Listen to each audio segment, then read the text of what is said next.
We're just laying here waiting for the next round. I just want to be able to enjoy the holidays. Maybe, hopefully, politically things will be calm enough that we can actually, just enjoy. We don't have to fight over turkey this year? Is that what you mean? Yeah, well. I watched this afternoon President-elect Biden's meeting briefing that he had with governors today. And I swear the number one thing I came away from watching him is like a deep breath. This is going to be so nice. It's going to be so nice to have this guy. We still don't have the Senate yet, so I'm not breathing too easy. Yeah. I know, well, we'll get there. Thanks for bringing us down, Gordon. Well, welcome to Queer News Tonight, the world's first and only LGBTQ daily evening news. It's time to queer up the news. Tonight, LGBTQ America is shocked at President Obama using the word fag, and you're going to love what he says about it. In the Big Finish, we celebrate Thanksgiving, but start with some sad news about Macy's. It's Transgender Day of Remembrance, and we sadly report hate crimes against the community are at an all-time high. In the Big Finish, we couldn't help but notice that the new Rockefeller Christmas tree looks like the tree from Charlie Brown's Christmas. Brazil is full of homophobes. And with their crazy Donald Trump-like president, you'd understand why. But tonight we report on the rainbow wave that is happening in their elections. And in the Big Finish, remember Gordon's Charlie Brown tree? Well, it had a tiny owl in it. Wait till you see what happened. It truly will be happy holidays. So good evening, LGBTQ world. It's 7 p.m. Thursday, November 19th, and we are literally out of the closet and into the headlines. So many of your important stories we are going to tell this evening on Queer News Tonight. The world's first live daily queer evening news show, Out of the Closet and Into the Headlines on Q News Tonight. Well, thank you for joining Queer News Tonight. This is an unedited live LGBTQ evening news show. Whatever happens, you're going to see it. This evening, we bring you the news of and a perspective representing the LGBTQ community from South Florida, America, and across our world. I'm your Queer News Tonight anchor, Al Ferguson, and tonight let's welcome anchor Gordon Woodworth III. They work for a nonprofit here in the gayest place on planet Earth, and as a notary, they are helping the LGBTQ community get legally married for free. Welcome, Gordon. Thanks, Al. And if you live in the state of Florida and you're gay and looking to get married, I can help you. Email me at queernotary@gmail.com. And next, let's welcome anchor Athena Dion, one of South Florida's brightest and most beloved drag performance entertainers. She is Miami's very own Greek goddess and has dual hosting duties at the famous R House Wynwood here in South Florida and summers headlining at the Jackie O Resort in Mykonos, Greece. Welcome, Athena. Thank you for having me.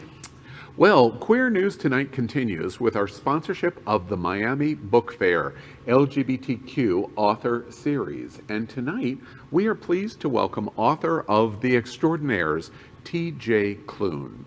Klune is a USA Today best-selling and Lambda Literary Award-winning author.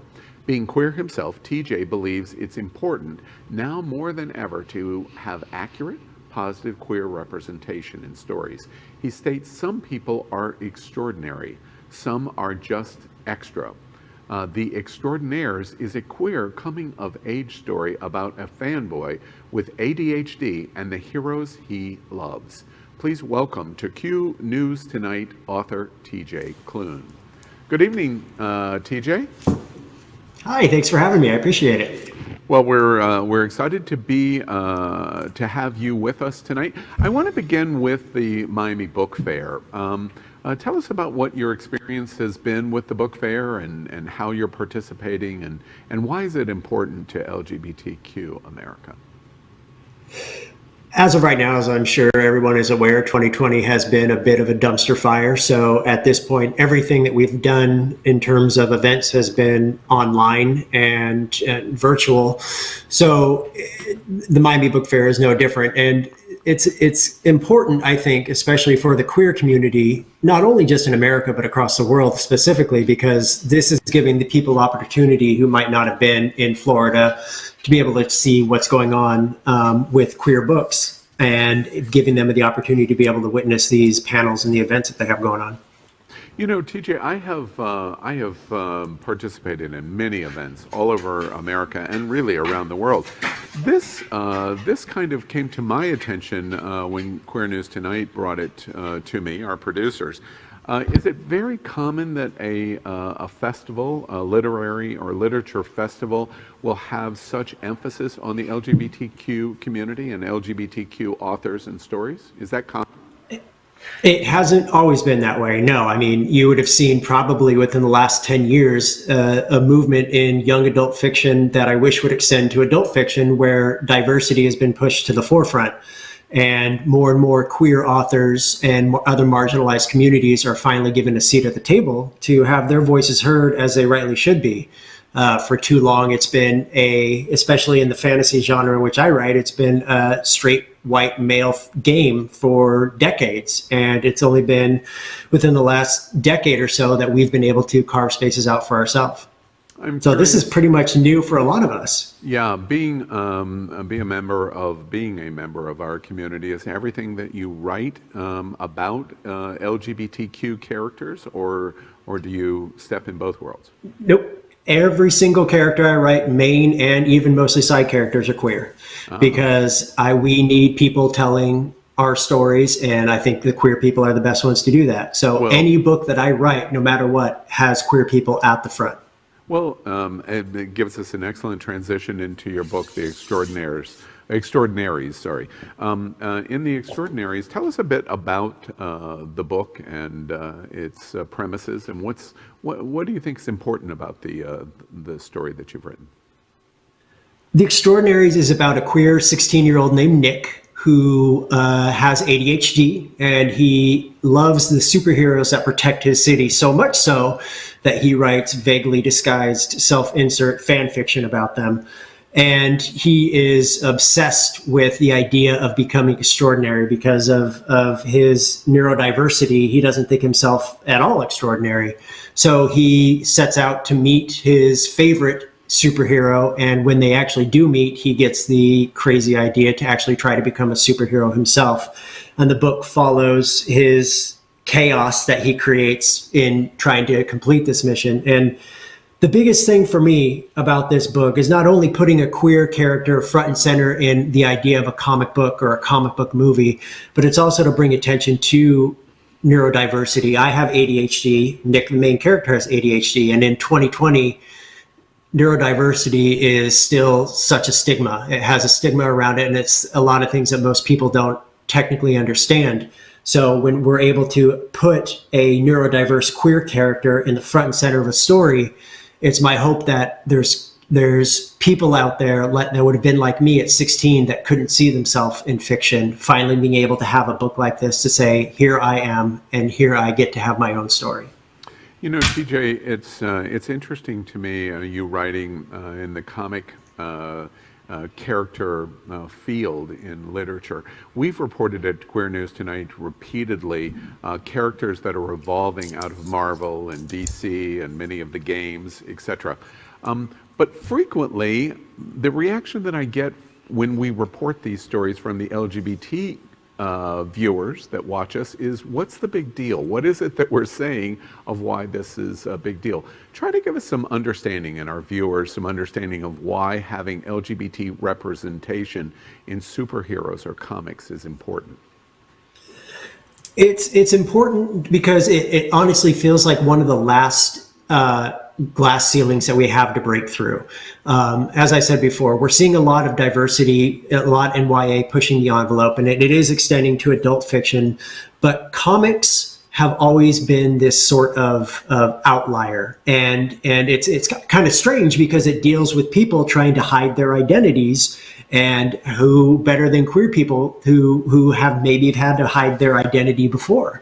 So when it comes to the idea of queers in comics, the reason that it's important is that we deserve a space at the table. We deserve to be able to have our own stories told. Because if you think about it, when it comes to comic books, that also extends to comic book movies, the big MCU universe, Marvel and all of that. And then the last Avengers movie, they hyped it up saying, guess what, guys? Your first gay character is in a Marvel movie. And then the last Avengers movie came out, and it was played by the straight director. And it was like a 2-minute long scene where he was hinted at being queer. And that was our representation that we were supposed to be thankful for. It was we were being fed scraps and being told it was a whole meal. And that's not how it should be. We should be able to have our own stories just like everybody else. Yeah, and TJ, what's going to be after the Extraordinaries? What's going to be next for you? Do you have something on the horizon? Yeah, next year is actually the sequel to the Extraordinaries. Comes out next July. It's called Flashfire, and it will continue to follow Nick and what has after the events of what happened at the end of the Extraordinaries. I'm curious, in the Extraordinaries, the character and the LGBT theme, do you carry it out in terms of having love interest in the storyline? It is. He has a crush on the superhero known as Shatterstar, who's a guy in a cape and flying around the city. But he also has unresolved feelings for his best friend, Seth, who's a bisexual 16-year-old kid. And if Nick wasn't so clueless, he'd see that Seth was 100% the best person for him. And there's also 2 side characters, Gibby and Jazz, 2 16-year-old girls in a sapphic relationship. And this is all post coming out. This book doesn't have a coming out scene. It's not a coming out story. These kids are all out and proud, and nobody around them, their parents, their guardians, family, friends, nobody gives a crap about who they love. TJ, did I just hear the Extraordinaries is about an average Saturday night on Wilton Drive here in Fort Lauderdale, Disney? Is that what I just heard? It's probably, yeah, exactly. Well, very exciting. I'm looking forward to reading it and being brought to our attention. America, we just draw attention to you. The Miami Book Fair online.com. You should go to the site. You'll be able to read more and learn more about TJ's book, The Extraordinaries, and 300 other literary works that are being featured in this festival, especially the LGBTQ focus in the festival itself. TJ, thank you very much, and thank you for joining us tonight at Queer News Tonight. Thanks, Al. I appreciate it. Great. Well, tonight we are going to begin our news with queer headlines. The LGBTQ community in South Florida and across America is diverse. Our community across the world is vast, and here are the bullet points of the queer news for today, Thursday, November 19. Let's queer up South Florida. Outshine LGBTQ Film Festival Fort Lauderdale Virtual Edition. Watch this.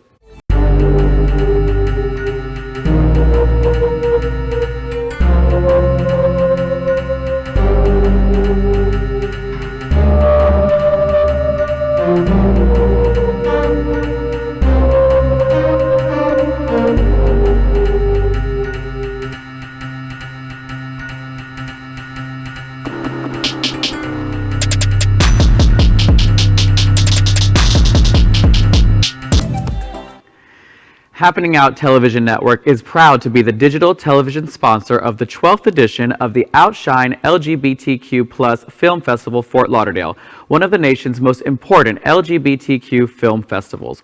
This year, the event will be digital December 3rd through the 6th. Along with Queer News Tonight, this amazing LGBTQ cultural festival is presented by Gilead Sciences and Broward County, with 21 first-class films from 11 countries, several making their U.S. debuts.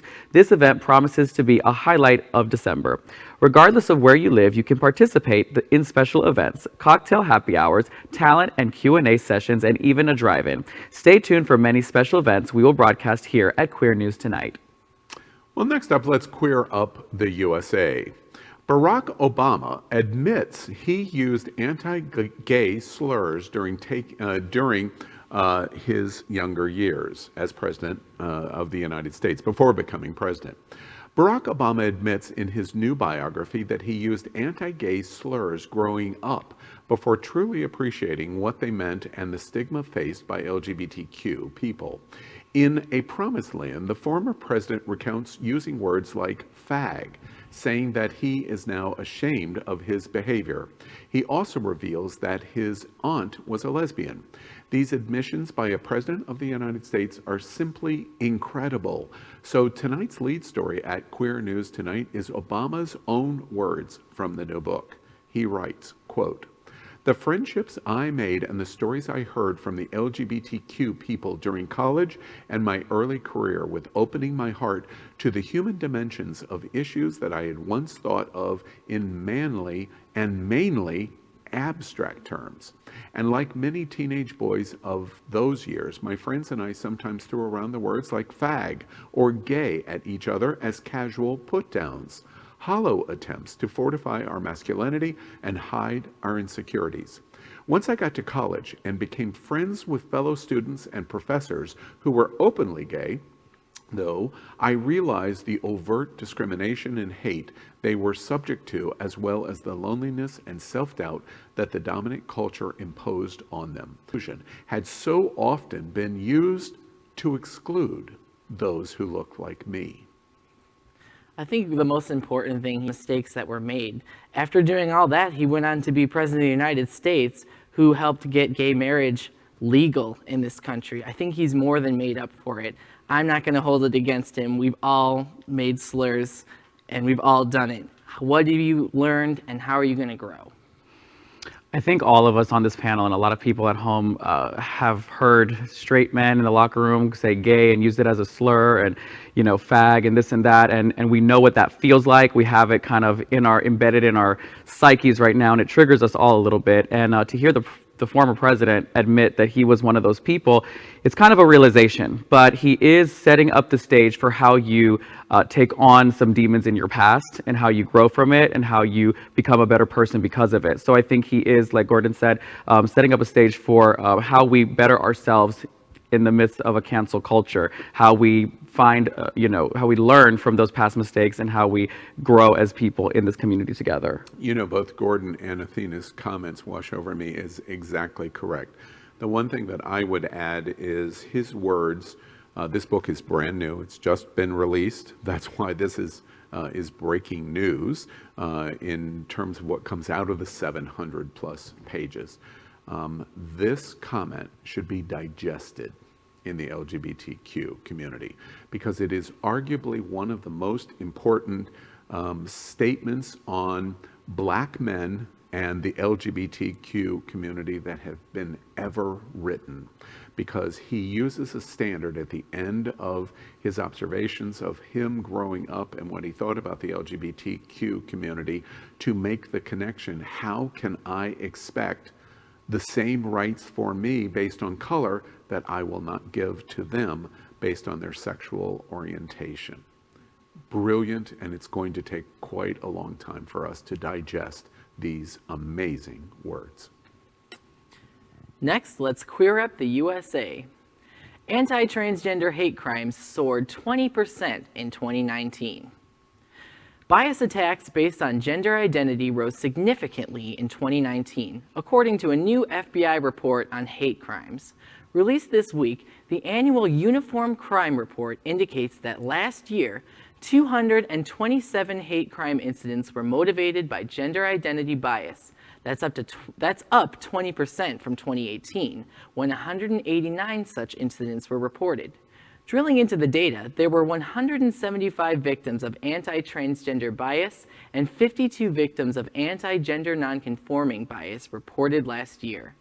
Civil rights advocates have long criticized the report for failing to represent the full number of hate crimes in the United States, since reporting isn't mandatory. Last year, only 2,172 law enforcement agencies out of about 15,000, or less than 15%, reported hate crime data, the FBI said.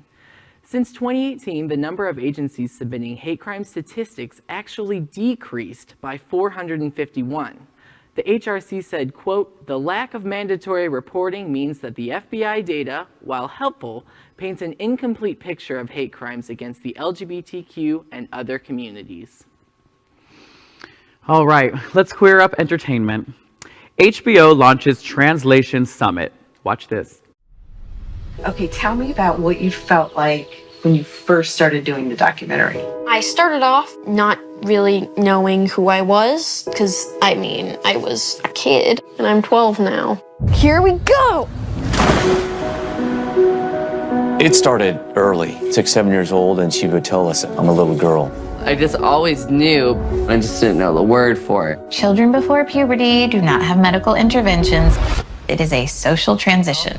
What's going on? Somebody has pictures of your yearbook. Somebody knows. This is not a pleasant time to be out and visibly trans. Girl boy is a blamer to be a girl.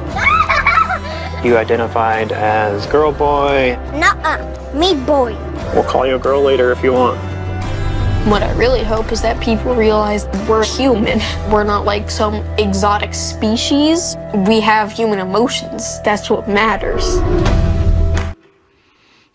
To kick off Transgender Awareness Week and in honor of their latest documentary, Transhood, HBO has launched the Translation Summit, a 3-day virtual event exploring transgender issues and offering candid conversations by and for the community, their families, and allies, all to create more inclusivity and understanding about the trans experience. The amazing 3-day event, in partnership with HBO Max, HRC, Family Equality, and PFLAG National, can now be seen on demand. There are many featured keynote speakers. Well, amazing. That video was, that tease was great. We have brought attention to the Transgender Day of Remembrance, and this week, in terms of recognition of what's gone on all week, we've done many trans stories this week in focus. It's been an important subject. We reported yesterday about the murder that took place here in South Florida of a trans member of our community. It is a long way to go for the LGBTQ community, and if I continue to say the L and the G and the B and the Q do not stand up for the T, we are not a community, and that's what we've learned this week. I'm really happy to see that this is happening. I mean, I'm kind of sad that it's HBO Max because that's a paid subscription service, so it's not going to be as accessible to everybody. But I am glad to see that there's more representation, and I'm glad that we are willing to talk about trans people as human beings who live a full life from childhood into adulthood. And you can understand and realize that you're trans at any age.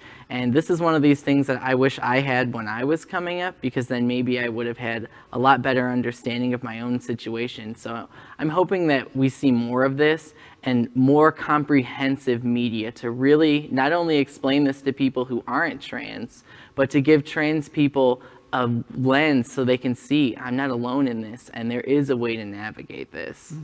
I completely agree with you. I think the more conversations we have, the more we normalize these trans conversations in straight families and all families across the country, across the world, the easier it's going to get for the trans community, who I think has been left behind with the L, the G, the B, and the Q. It's time to catch them up, and it's time to stand up for them. They are our brothers and sisters, and we need to take care of them just as much as we take care of each other. Exactly. Next, we are going to queer up gay culture.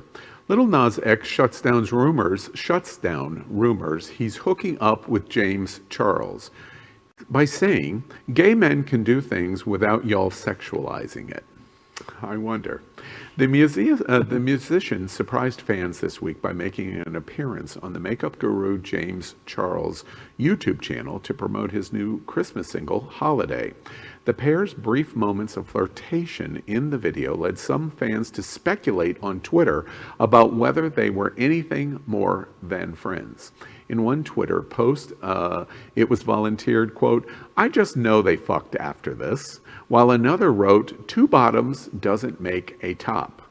Addressing the comments, Nas made clear, quote, "Two gay men can do things together without y'all sexualizing it." Oh, Lil Nas, I love you. Let's queer up the world. LGBTQ plus candidates achieve historic wins in Brazil's Rainbow Wave. The widow of slain LGBTQ rights activist Marielle Franco made history over the weekend by becoming Rio de Janeiro's first out lesbian city councilwoman. In a Sunday tweet, she noted that the vote is groundbreaking for Brazil's second largest city, which has never elected a queer woman to its municipal chambers. Franco was part of a rainbow wave of LGBTQ candidates that won elections across Brazil. This is significant because Brazil has controversial far-right Jair Bolsonaro, who is widely considered one of the most anti-LGBTQ leaders of any country in the world. Change starts with one election at a time.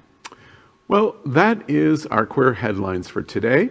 Next, let's catch up on the LGBTQ news surrounding COVID-19 with our special segment called Quarantine Quickies. We are reporting today's LGBTQ COVID-19 cases and deaths in both the United States and worldwide.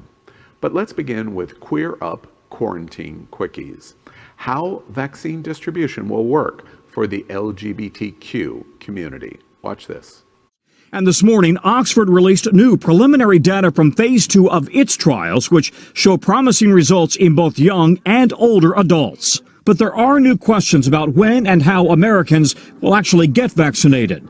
Leaders from Operation Warp Speed say, once authorized, they will distribute the vaccine to all 50 states. We will begin distribution of the vaccine within 24 hours after emergency use authorization is approved.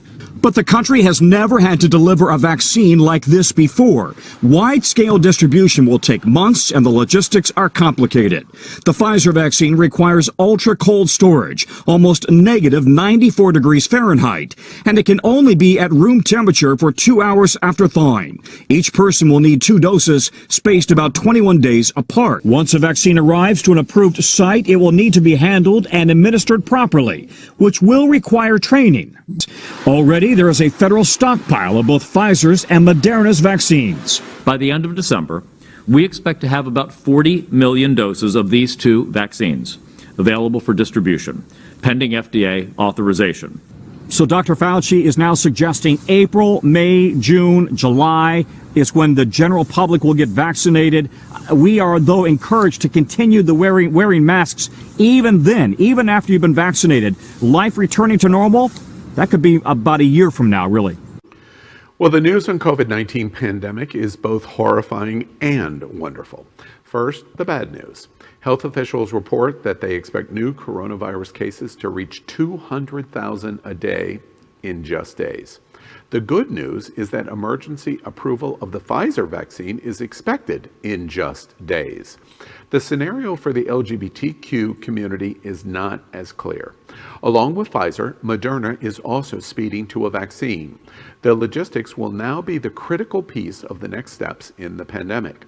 Millions of doses are ready now for distribution, according to Pfizer and the government's Operation Warp Speed, but they won't be for you and me. First doses are going to be dedicated to first responders at the highest risk, including healthcare workers. Next round will be critical elderly and nursing home distribution. Third round will be to those older Americans, starting with the oldest in age and working backwards to younger 50-plus Americans. That means the general population will have to wait. Dr. Anthony Fauci, the White House coronavirus task force guru, said yesterday, when asked about the delivery timeline, that he expected first rounds to the general population would begin in April and would take approximately 3 months. When asked about the overall consequences of normalcy, Fauci said his expectations were Thanksgiving 2021. It's going to be a long year for the LGBTQ community.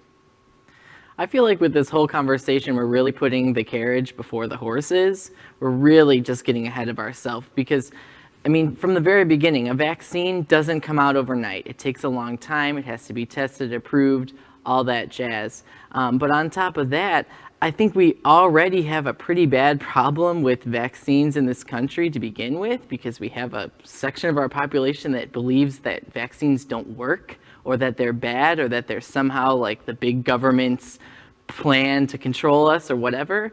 And having a vaccine that requires 2 doses 21 days apart seems really fraught. So it would make sense to me that the first few doses are going to go to people that are in an environment that would be conducive for them to get both of those doses. because I work in HIV prevention, and getting people to adhere to their medication plan is difficult, especially when you're dealing with a diverse group of people. There's lots of different situations why they might not adhere.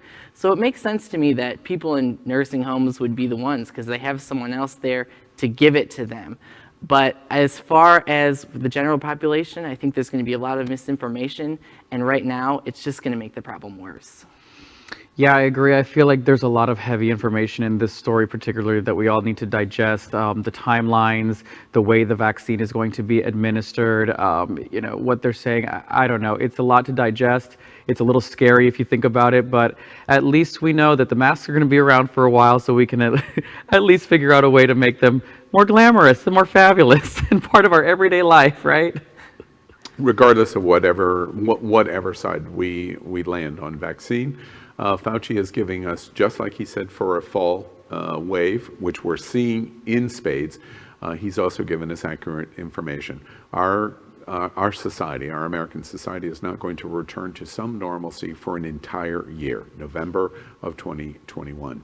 I read a very interesting article that suggested if we moved at the same level of efficiency that we have over the last 7 months on COVID-19, in 1993 for AIDS and some kind of medical vaccine or medical preventative, would we have accepted the risk? And the conclusion of the author was overwhelmingly we would have. So it's 2020, and I just remind everybody what 1993 was like for AIDS. Yeah, we had a Democrat in the White House. Which we're getting ready to have again. Next, we report at the Happening Out television network, we help support our LGBTQ community. An example is Sunshine Cathedral, the world's largest queer church here in Fort Lauderdale. We are broadcasting from our permanent set in support and in supporting that partnership. The network broadcasts the largest LGBTQ religious broadcast in the world, with more than 30,000 watching every Sunday at 10:30 a.m. Eastern, and it's totally live. We encourage you to tune in. Our campaign of sponsorship proudly supports Sunshine Cathedral is my queer church. Watch.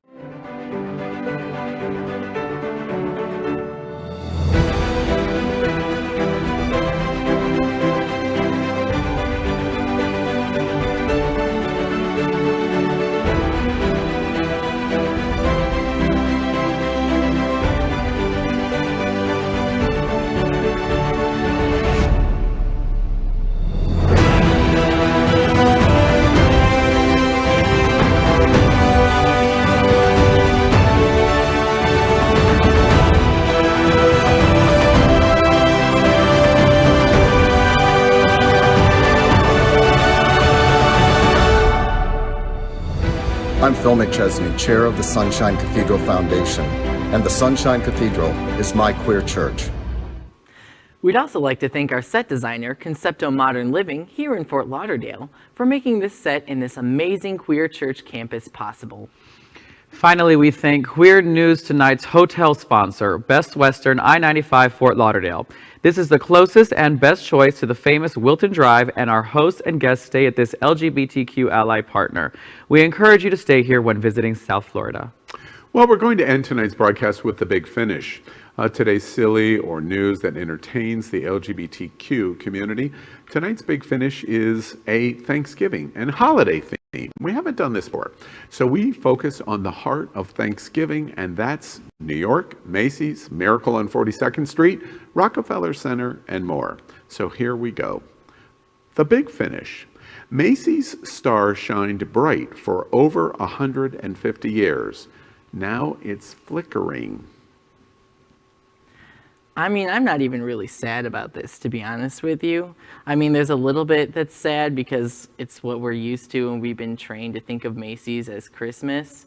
But honestly, maybe now that this is happening, we can have an honest conversation about how we are aggrandizing capitalism and how it isn't really serving our community as a whole.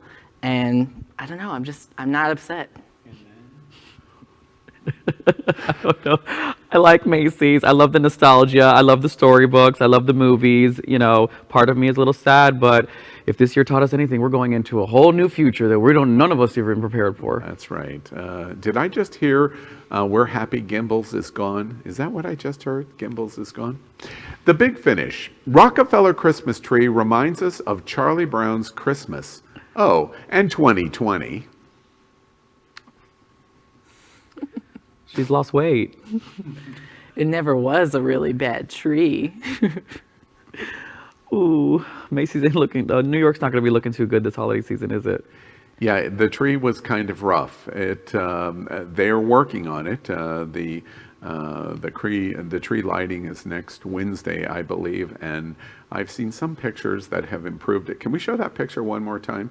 It is it is pretty bare in places. It is absolutely the representation of this entire year. Can it please be over? I wonder what they're going to do with those bare spots.